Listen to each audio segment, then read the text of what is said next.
Thank you, Clara, and thank you, Isabella, for the presentation. I am happy that Atuza Kazistade is here because I'm going to talk about Tehran. And I am proposing a paper that I delivered in March 2019 in Tehran at the Institute for Humanities and Cultural Studies.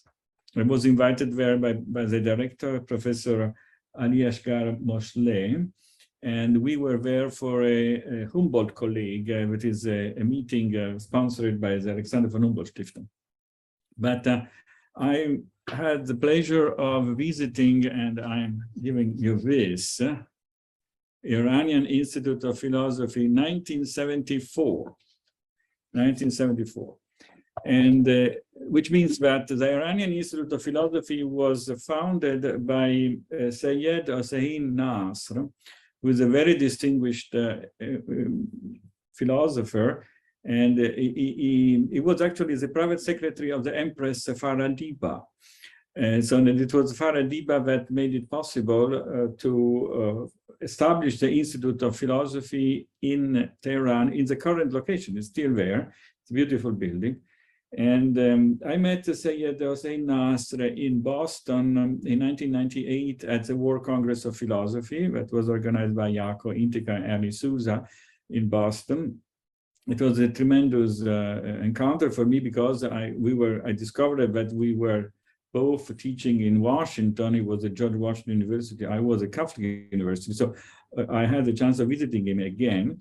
And when I joined the FISP, I met his secretary, the secretary of the Empress, if you want, Gholam Reza Avani, who is currently the director of the Iranian Institute of Philosophy.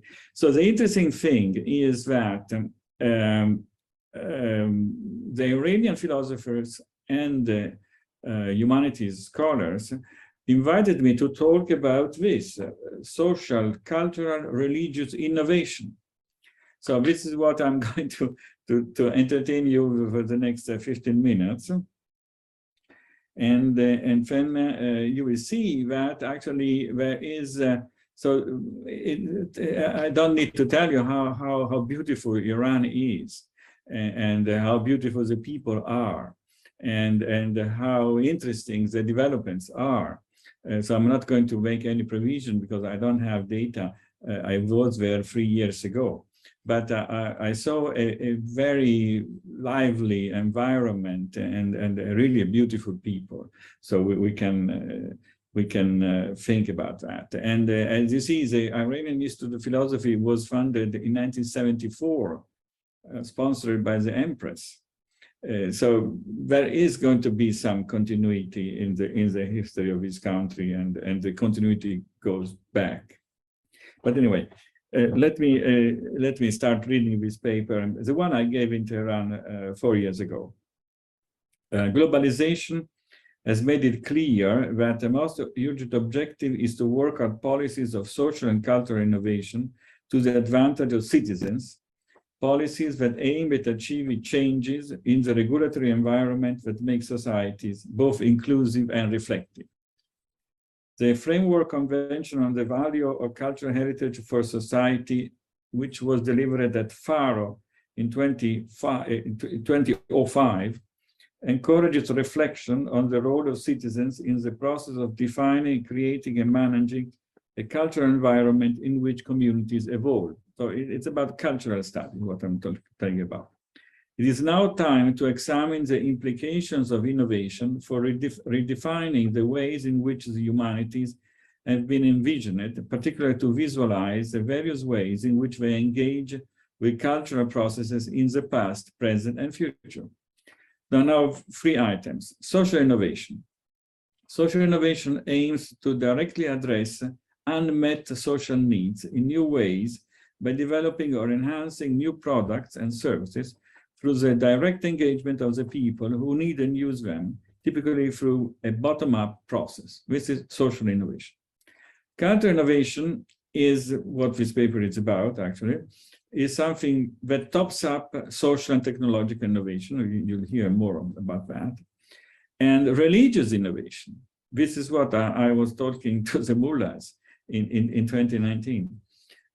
Religious innovation fosters critical understanding of the multifaceted relationship between religion and innovation and improves the interaction of religion and innovation in contemporary society. So we want to look into this. Now, where does this take place? Answer: in spaces of exchange. We need spaces of exchange. And these are libraries, museums, science centers, but also any place in which co-creation activities occur. And we see citizens engaging in the process of sharing their experiences while appropriating common goods content.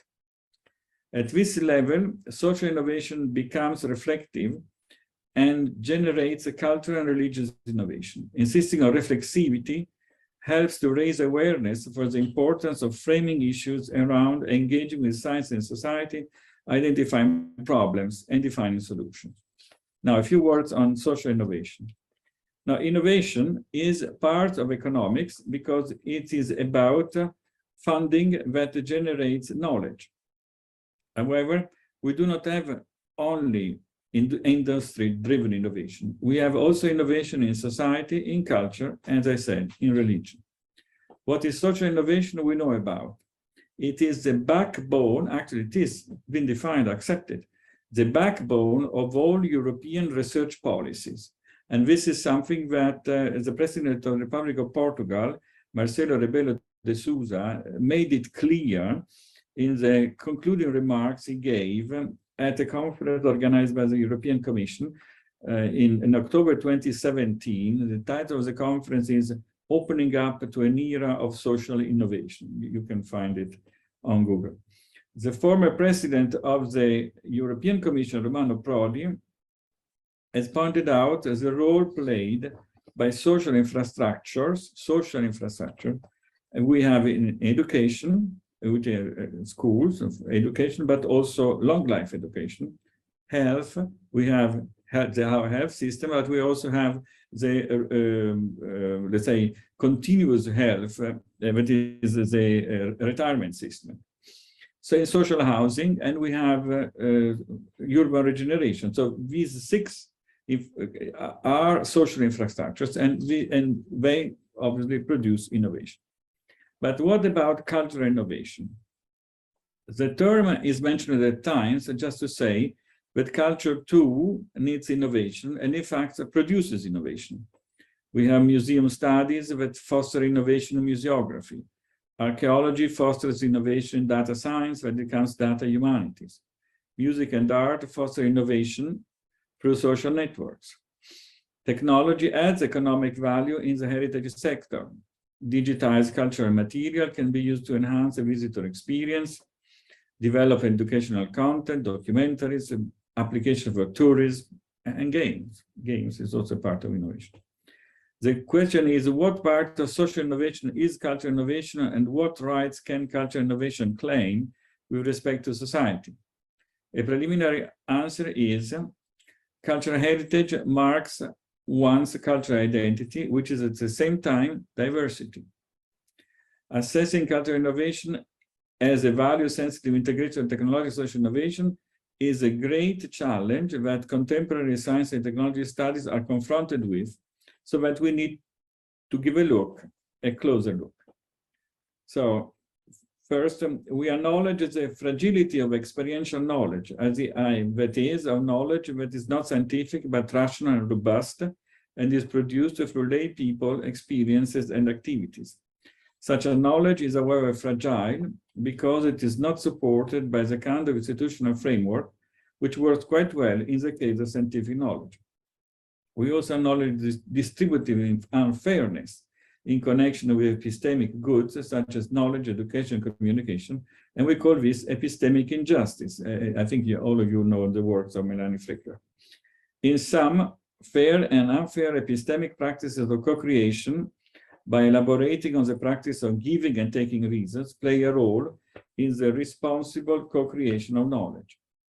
Now, the issue here are common goods as they are offered in research infrastructures. Now, research infrastructures are planned, built, and managed for serving vast research communities which operate in diversified sectors and the principle of open access and competition.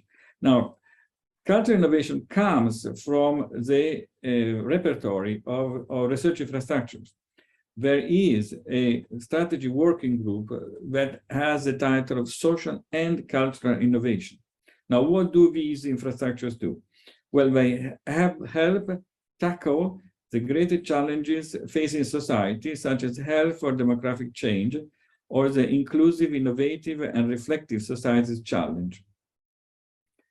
Research infrastructure establish possible methods through which social science and humanities can be used as an evaluation criterion for the activity of our research infrastructure in the EHRI Europa, looking at social impact. Now, there are actually currently 6 research infrastructures for cultural innovation. One is CLARIN, it's about language. Another one you know of, perhaps, is DARIAH, for the arts and the humanities. We have a research infrastructure for Holocaust research, which is much needed. We have a research infrastructure for heritage science. We have a research infrastructure for open access publications in the European research area for social science and humanities, open science publishing fund. And we have a research infrastructure on religious studies. So currently there are 6 on the roadmap. Why do we need this? Well, because we want to improve societal acceptance of public investment in culture, and we want to provide a basis for aligning research innovation with the values, needs, and expectations of society. I'm talking about Europe, but it's important that each of these infrastructure has a global impact. So when I was in Tehran, they were very interested in what we were doing in Europe. Thank you so much. It's a wonderful place. Wonderful. Okay, now let me talk about indicators. That is, cultural innovation is about what we have decided are 4 indicators. The first indicator is institutional change. Cultural innovation is about evidence-based policies for multi-level reforms of the regulatory environment. And this is something the European Commission has been pursuing in the framework programs, and it still does. But cultural innovation is about co-creation. How do we measure co-creation? Well, we look at communities of practice. We look at the participatory open science practices that create new challenges due to the character of the networked publics involved and the established structures between and within institutions, but also new opportunities and practices when it comes to understanding and defining our common goods. And innovation is about access. We need to have access, controlling levels of access, transparency, secrecy, closeness, connectedness, alienation. This is something that Fiorella Battaglia has been telling you about. Relation between control dynamics and power relationships outside the technological framework. Differentiations in entry-exit points to the platform. Tensions between individual scoring systems and collective data sharing processes. Photo tagging, eventually, photo tagging behavior across languages. This is very important. We know about it in Europe, but we have to think how can this happen in Iran, for instance, or in China. And eventually, user data. The most urgent goal is to overcome barriers to participation and receive valuable inputs from citizens. We need to look into different types of participatory practices online in relation to the cultural domain and into different levels of interaction. Possible sites of analysis are the interaction between participants, the participation in the work by different stakeholders, the potentially privileged levels of interaction with the metadata, or tensions the agency of the participants in relation to the task. I want to mention that there is a group in Scandinavia, it's not only in Sweden, it's all of Scandinavia, it's called the Politics of Metadata. And we are working very hard, very well in designing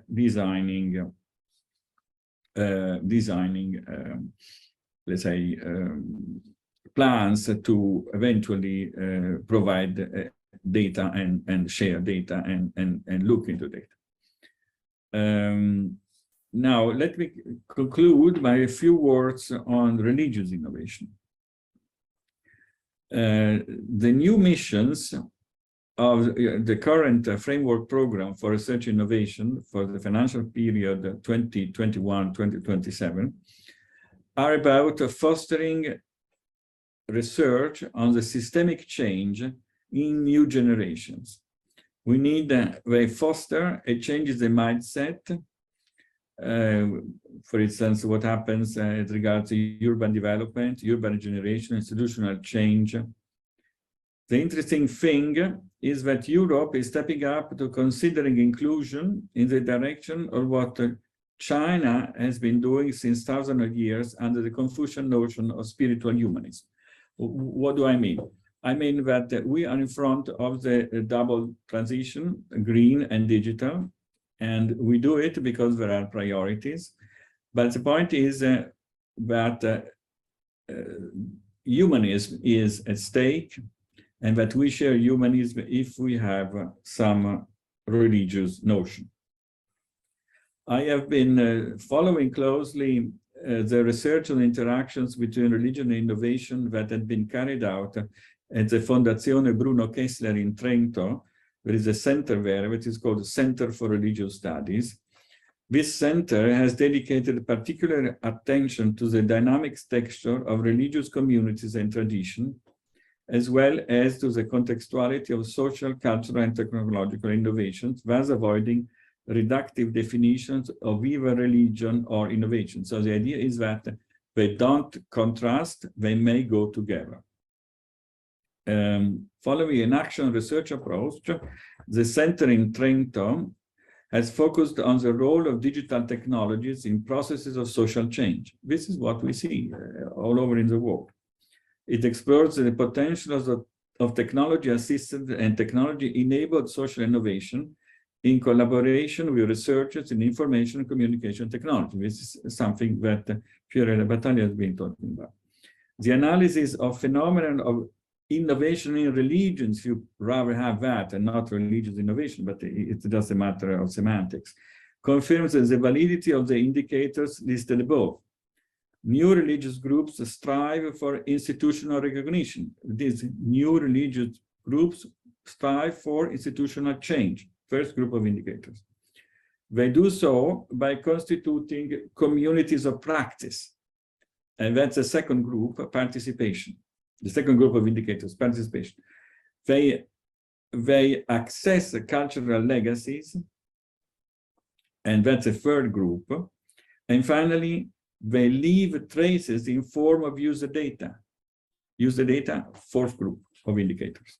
So we can say that religious innovation is something that exists already and that is going to develop to make progresses. And so my point is we need to consider religious innovation as part of cultural innovation, which is part of social innovation, which is part of innovation general. Now, let me conclude with my friend Rémi Brague, whom you perhaps know, is a famous Islamist at the University of Munich. Rémi Brague noted that the Arabic term for dictionary, in Arabic is kamus, is a translation of the name of the titan of Greek mythology, Okeanos, in the original literal sense of a liquid extension that embraces all emergent lands, permitting navigation and hence communication. Leibniz has used the ocean metaphor for an encyclopedia, ocean encyclopedia, which is the very same idea concerning languages that this paper tries to defend. As Karl Jaspers pointed out, Confucius and Lao Tzu lived and taught in China. The Upanishads were produced in India, where the Buddha lived, like Zarathustra in Persia, the prophets in Palestine, Homer, Parmenides, Heraclitus, and Plato in Greece. Everything implied by these names developed almost simultaneously in China, India, and the West.